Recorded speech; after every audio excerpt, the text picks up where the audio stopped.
thankful to PhD Chamber of Commerce and Industry for organizing the 116th annual session and inaugural session of Resilient India, which will enable us to share our insights on preparing a blueprint for our economy, which will bring prosperity to our country and which will facilitate the upliftment of masses. We are all living in a global economy where developments in one corner of the world has got impact on the other places as well. In the rapidly changing global economic order, India, on account of its skilled human resources, infrastructure, and economic environment, has an opportunity to emerge as a supply chain hub of Indo-Pacific region. Last 1.5 years have been a period of trial and tribulation for economy all across the globe. However, the grit and resilience of common citizens is enabling the economies to come back on their feet, which is being reflected in the upswing of the stock markets. Today's session will signal robust, sustainable growth and will enable us to come up with a plan of action which will bring smiles and miles of prosperity to the Indian economy. I am delighted to share the dais with the captains of the industry, Shri Sanjeev Puri, CEO and MD ITC Limited, Shri Alok Kirloskar, Managing Director, SPP Pumps Limited, UK, and Head International Business, Kirloskar Brothers Limited, Shri Manish Bhatnagar, Managing Director, SKF India Limited. And I look forward to listening to each one of you. The exchange of viewpoints will enable PhD CCI to have a recommendation and work closely with all the state governments. India has a federal structure of governance, and over the years, states of Indian Union have been encouraged to pursue economic reforms initiatives in their respective states. In India, center and states have a very structured and process-oriented working relationship, and they work together on many nation-building initiatives jointly as Team India. Bureaucracy in India has a huge responsibility, and it has to be nimble and proactive in delivering the growth for our economy, and it needs to adapt to the changed economic circumstances.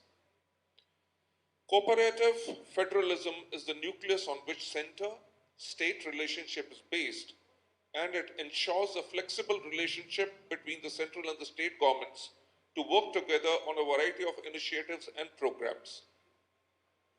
India is a resilient nation and is poised to become a 5 trillion economy by 2026. And it aspires to become a $10 trillion economy by 2032 and 33. In our nation's march towards economic prosperity, sustainability, agriculture, food processing, manufacturing, and exports will play a very prominent role. These are growth sectors of Indian economy and landmark policies envisaged by center and states boosting its overall growth. Combined and cooperative efforts of center and states through path-breaking reforms will be the driver for overall economic growth. Agriculture and food processing industries are closely interlinked and have symbiotic relationship with FMCG industry of India and empowers rural India, that is the real Bharat. It has been due to the efforts of Indian farmer that India has emerged as self-reliant in food production. I would like to state that onus of transforming agriculture and states lies with both center and the states, and combined effort needs to upgrade the agri-infrastructure such as cold storages in India. I urge the government to push creation of world-class infrastructure and high-quality motorable roads, especially in the rural India, which will ensure transportation of agriculture produce across favorable markets in quick time.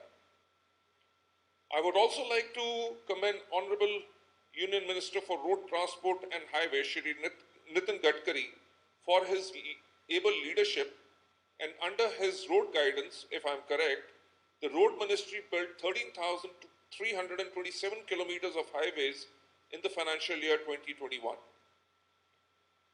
I would also like to draw attention towards manufacturing and exports and would like to state that exports showcase the pulse of the nation. Exports are integral to nation's aspirations to become a calling card for its vision for superlative growth.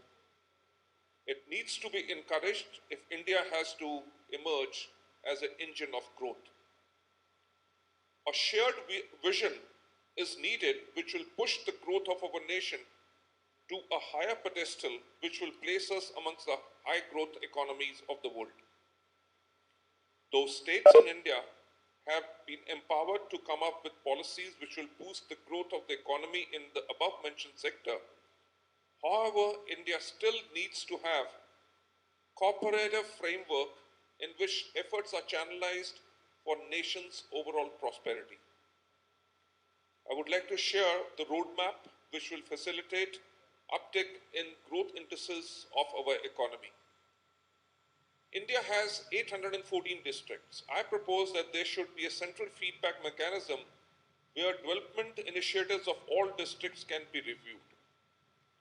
Secondly, exports boost the economic profile of the nation and earn the hard-earned currency for the nation. We as a nation should pull out all stops to support exports and make our industries competitive to compete with the best in the world.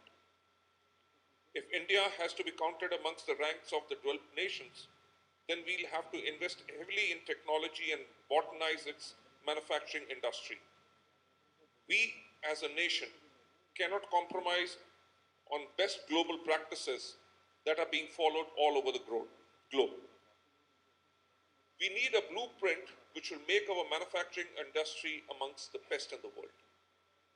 I am also thankful to our founders of our nation whose sacrifices have laid foundation of modern Indian state and appreciate the far-sightedness of visionary leaders who wrote our constitution. It is the intent and the provisions of our constitutions which even in this age of rapid transformation is delivering sustained growth of our economy and society. Though there are 30 states in the Union, still we are all drawn to put our efforts towards common enshrined goal of our nation, that is prosperity and progress of our nation, which will realize the dream of our Honorable Prime Minister Shri Narendra Modi ji in making our country a 5 trillion economy by 2026. With this, I would like to end my message. Thank you so much.